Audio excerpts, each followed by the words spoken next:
नमस्कार दोस्तों। आज हम सुनेंगे रविंद्रनाथ टैगोर की एक ऐसी भावनात्मक कहानी जो दहेज की आग में जलते रिश्तों और टूटते सपनों की सच्चाई को बड़ी गहराई से दिखाती है। चलिए शुरू करते हैं कहानी। अब निरुपमा के विवाह की बातचीत चल रही है। उसके पिता रामसुंदर मित्र ने बड़ी खोज की, लेकिन मनपसंद वर्ग कैसे भी नहीं मिला। अंत में एक बड़े राय बहादुर के घर के इकलौते लड़के को खोज निकाला। राय बहादुर के पैतृक जमीन जायदाद बहुत कम रह गई है, पर घर तो मानदानी ही था ना। वरपक्ष ने दहेज में 10,000 की रकम और अनेक प्रकार की दान सामग्री की मांग की। रामसुंदर बिना सोचे विचारे ही राजी हो गए। ऐसे पात्र को कैसे भी छोड़ा नहीं जा सकता। कैसे भी रुपयों की व्यवस्था नहीं हो पा रही है। गिरवी रखकर, बेचकर, बहुत कोशिशों के बावजूद भी 6-7 हजार रुपए बाती रही गए। इधर विवाह का दिन करीब आता जा रहा है। आखिरकार विवाह के दिन आ ही पहुंचा। एक आदमी अधिक ब्याज पर बाती रुपए उधार देने को तैयार हो गया, लेकिन ऐन मौके पर वो भी गैर हाजिर रहा। विवाह मंडप में भारी हलचल मच गई। रामसुंदर ने हमारे राय बहादुर से हाथ पैर जोड़कर कहा, शुभ काम संपन्न हो जाने दे, मैं रुपए अवश्य ही अदा कर दूंगा। राय बहादुर बोले, रुपए मिले बिना वर को मंडप में नहीं लाया जाएगा। इस दुर्घटना के कारण अंतपुर में रोना धोना मच गया। इस बड़ी विपत्ति का जो मूल कारण है, वो विवाह की लाल चोली साड़ी पहने, गहना पहने, माथे पर चंदन चुपड़े चुप बैठी है। भावी ससुरकुल के प्रति उसमें बड़ी भारी भक्ति या अनुराग उत्पन्न हो रहा हो, ऐसा नहीं कह सकते। इस बीच एक सुविधा हो गई। सहसा ही वर अपने पितृदेव के प्रति बेअदब हो गया। पिता से कह बैठा, खरीद फरोख्त, मोलभाव की बात मैं नहीं समझता, विवाह करने आया हूं, विवाह करके ही लौटूंगा। पिता ने जिस किसी को सामने पाया, दसी से बोले, देख रहे हैं ना आजकल के लड़कों का आचरण। दो एक बुजुर्ग लोग थे। उन्होंने कहा, शास्त्र शिक्षा, नीति शिक्षा तो बिल्कुल रही नहीं। इसी से तो ऐसा है। वर्तमान शिक्षा का विषम फल अपनी संतान में प्रत्यक्ष देख राय बहादुर हतोत्साहित होकर बैठ गए। विवाह किसी तरह विषण अनिरानंद भाव से संपन्न हुआ। ससुराल जाते समय निरुपमा को हृदय से लगाकर पिता आंसू नहीं रोक सके। नीरू ने पूछा, बाबूजी, क्या ये लोग मुझे फिर कभी आने नहीं देंगे? रामसुंदर ने उत्तर दिया, आने क्यों नहीं देंगे बेटी, मैं तुम्हें लीवा लाऊंगा। अक्सर ही रामसुंदर लड़की से मिलने चले जाया करते, पर समधियाने में उनकी कोई प्रतिष्ठा नहीं रही। यहां तक कि नौकर चाकर तक उन्हें नीची निगाह से देखते। अंतपुर के बाहर अकेले कमरे में किसी दिन 5 मिनट के लिए बिटिया से मिल पाते, तो किसी दिन मिल तक नहीं पाते। समधियाने में इस तरह का अपमान तो सहा नहीं जाता। रामसुंदर ने निश्चय किया, जैसे भी हो रुपया चुकाना ही होगा। लेकिन कर्ज का जितना बोझ अभी कंधे पर था, वही संभाले नहीं संभल रहा था। कर्ज में बेहद कटौती करनी पड़ी। कर्जदार की आग से बचने के लिए हमेशा कई तरह के हीन कौशल अपनाने पड़ते हैं। उधर ससुराल में उठते बैठते कन्या को उल्हाने मिलते। पिता के घर की निंदा सुनकर कमरे का दरवाजा बंद कर आंसू बहाना उसका नित्य कर्म बन गया है। विशेष रूप से सास का आक्रोश किसी भी तरह कम नहीं होता। यदि कोई कहता, वाह कैसा रूप है, बहू का मुख देखकर आंखें जैसे शीतल हो जाती है। सास गरज उठती, हां बड़ी रूपवती है, जैसे घर की बेटी वैसा ही रूप रंग। यहां तक कि बहू के खाने पहनने तक की कोई परवाह नहीं करता। यदि कोई दयालु पड़ोसी किसी प्रकार की कोई कमी बताता तो सास उत्तर देती, इतना ही बहुत है। यानी कि बाप ने पूरे दाम दिए होते तो बेटी की भी पूरी सार संभाल होती। सभी ऐसा भाव प्रदर्शित करते जैसे बहू का इस घर पर कोई अधिकार नहीं, वो धोखा देकर घुस आई है। शायद कन्या के अनादर अपमान की ये सारी बातें कानों कान अंत में रामसुंदर तक पहुंची होंगी। वे घर-बार बेचने का प्रयत्न करने लगे, लेकिन लड़कों को बेघर करने जा रहे हैं, ये बात उनसे छिपाए रखी। उन्होंने निश्चय किया, घर बेचकर फिर उसी घर को किराए पर ले लेंगे। ऐसे कौशल से चलेंगे कि उनके मरते दम तक ये बात लड़के जान तक नहीं पाएंगे। लेकिन लड़के जान गए। सब आकर रोने चिल्लाने लगे, खासकर बड़े तीनों शादीशुदा लड़के, जिनमें से किसी किसी की संतानें भी हैं। उनकी असहमति बड़ी महत्वपूर्ण थी। घर की बिक्री स्थगित रही। तब राम सुंदर इधर उधर से भारी ब्याज पर थोड़े थोड़े रुपए उधार लेने लगे। इसका नतीजा ये हुआ कि गृहस्थी का तरचा चलाना मुश्किल हो गया। नीरू पिता का मुख देखकर सब कुछ समझ गई। वृद्ध के पके केश, सूखा चेहरा और सदा संकुचित भाव में दैन्य और दुश्चिंता प्रकट हो आई। कन्या के आगे जब पिता अपराधी है, तब वो अपराधानुताप क्या छिप सकता है। जब समधियाने की अनुमति से क्षण भर के लिए कन्या से साक्षात्कार होता, तब पिता की छाती कैसी फट रही होती, ये उनकी हंसी देखकर ही अनुमान हो जाता है। नीरू उस व्यथित पितृहृद को सांत्वना देने कुछ दिन के लिए मायके जाने को अत्यंत अधीर हो उठी। वो पिता का म्लान मुख देख अब दूर नहीं रह सकती थी। एक दिन राम सुंदर से बोली, बाबूजी, मुझे एक बार घर ले चलो। राम सुंदर ने कहा, अच्छा। किंतु उनका कोई जोर नहीं अपनी पुत्री पर पिता का जो स्वाभाविक अधिकार होता है, वो जैसे दहेज के रुपयों के बदले गिरवी रख दिया गया हो। यहां तक कि अत्यंत संकोच के साथ पुत्री से मुलाकात की भीख मांगनी होती, और उसमें कभी कभी निराश होने पर भी दूसरी बार कुछ कहने का मुख नहीं रहता। किंतु पुत्री के स्वयं मायके आना चाहने पर पिता उसे न लाकर कैसे रह सकता है। इसलिए समधी के पास इस आशय की अर्जी पेश करने से पहले राम सुंदर ने कितनी दीनता, कितने अपमान, कितने नुकसान सहकर जो 3,000 रुपए संग्रह किए, उस इतिहास का गोपनीय रहना ही भला है। वे कुछ नोटों को रूमाल में लपेट चादर में बांधकर समधी के निकट जा बैठे। पहले हंसते हुए मोहल्ले की चर्चा छेड़ी।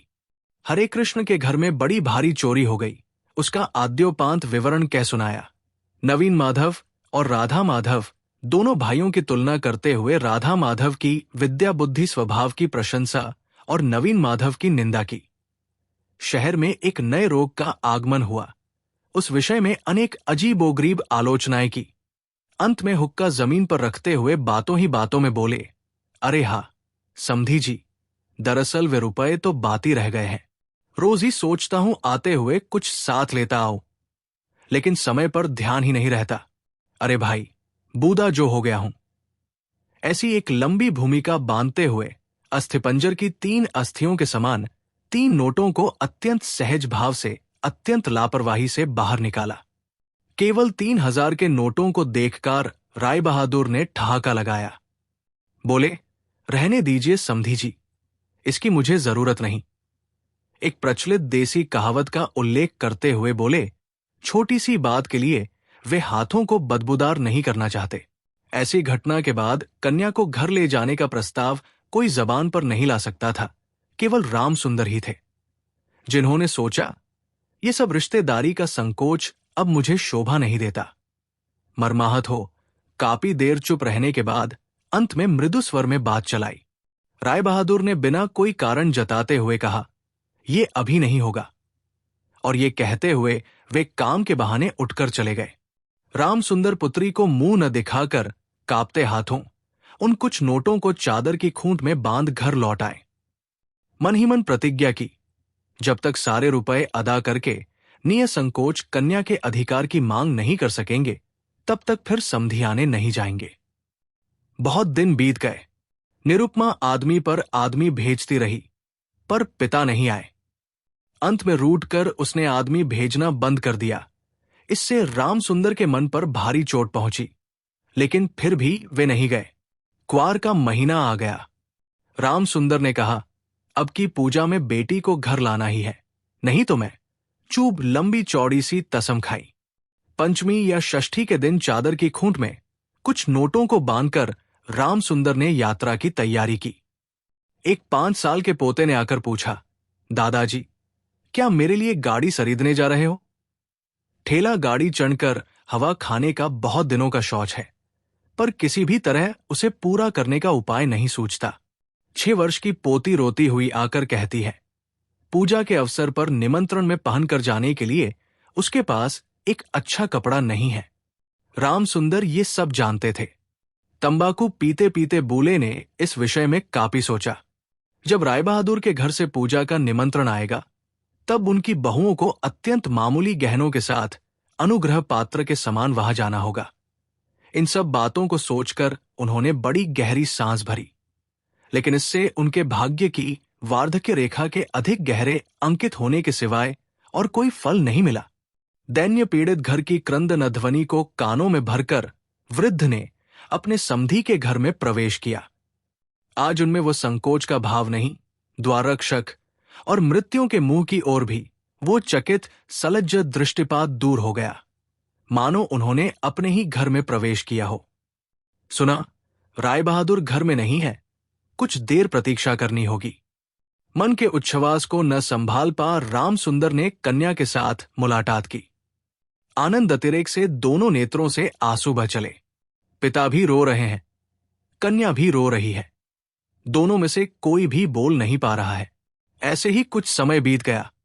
फिर राम सुंदर ने कहा, बेटी, अब की तुझे ले जाऊंगा, अब कहीं कोई रुकावट नहीं। इसी समय राम सुंदर के बड़े लड़के हरमोहन ने अपने दोनों छोटे बच्चों के साथ सहसा कमरे में प्रवेश किया। वे पिता से बोले, बाबूजी, तो फिर आपने हम लोगों को रास्ते पर बिठा दिया। राम सुंदर ने अचानक अग्निमूर्ति को कहा, तुम लोगों के लिए क्या मैं नरक में जाऊं? तुम लोग मुझे मेरे सत्य की रक्षा नहीं करने दोगे? राम सुंदर घर बेच बैठे हैं। लड़के कैसे भी कुछ जान न पाए, इसके लिए अनेक उपाय किए, फिर भी वे जान गए हैं। जानकर उनके प्रति अचानक रुष्ट और असंतुष्ट हो उठे। उनका पोता उनके दोनों घुटनों से यथाशक्ति लिपट मुंह उठाकर बोला, दादाजी, मुझे एक गाड़ी नहीं खरीद दी। सिर झुकाए राम सुंदर से कोई उत्तर न पा नीरू के पास जाकर बोला, मुझे एक गाड़ी खरीद दोगी बुआ?